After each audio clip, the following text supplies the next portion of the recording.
పుణ్య కర్మ ఫలితములు. పుణ్యము చేసుకొనిన మానవుడు ఏ ఏ కర్మల వలన స్వర్గలోకము లేక ఇతర లోకములను చేరుతున్నారో ఆయా కర్మల గురించి విపులంగా తెలుసుకున్నాం.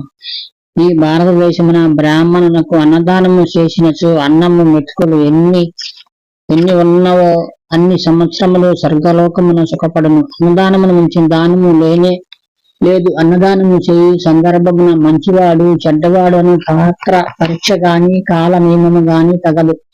దేవతలకు బ్రాహ్మణులకు ఆసనమిచ్చి గౌరవించిన సో అగ్నిలోకమున 10,000 సంవత్సరములు ఉండును.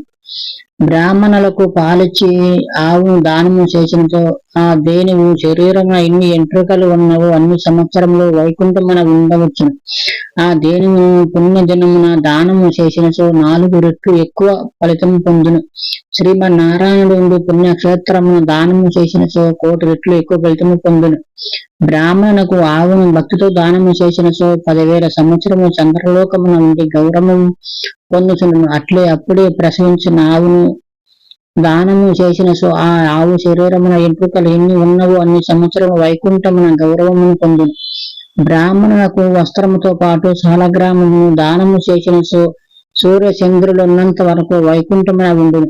అందమైన గొడుగును దానము చేసినచో 10,000 సంవత్సరములు వర్ణలోకమున ఉండును. పాదుకులను దానము చేసిన వాయులోకమున ఉండును. చక్కని చెయ్యను దానము చేసినచో సూర్యచంద్రులు ఉన్నంత వరకు చంద్రలోకమున ఉండును. దీపమును దేవునకు లేక బ్రాహ్మణులకు దానము చేసినచో బ్రహ్మలోకమున మన్వంతరము కాలం నుండి తిరిగి భారతదేశం జన్మించినను ఆ పుణ్య ప్రభావం వలన తర్వాత నరకలోకమునకు వెళ్ళడు. గజదానము చేసినచో ఇంద్రుని స్నానము సంపాదించుకును. అట్లే అశ్వమును దానము చేసినచో 14 ఇంద్రుడు గడుసు వరకు వరుణలోకమున ఉండును. మంచి పల్లకిని దానము చేసినచో వైకుంఠమున మన్వంతరము కాలము ఉండును. విషణ కర్రను గాని తెల్లని శామరమును గాని దానము చేసినచో 10,000 సంవత్సరములు వాయులోకమున ఉండును. అధికమైన ధాన్యమును దానము చేసినచో ఆ ధాన్యపు గింజలెన్ని ఉన్నవో అన్ని సంవత్సరములు వైకుంఠమున ఉండును.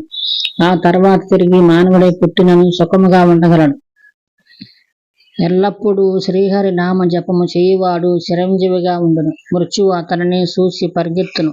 శ్రీహరికి ఊయలను చేయించినచో పూర్ణిమ నాడు బ్రహ్మ ముహూర్తమున మృతుడై ముక్తిని పొందును.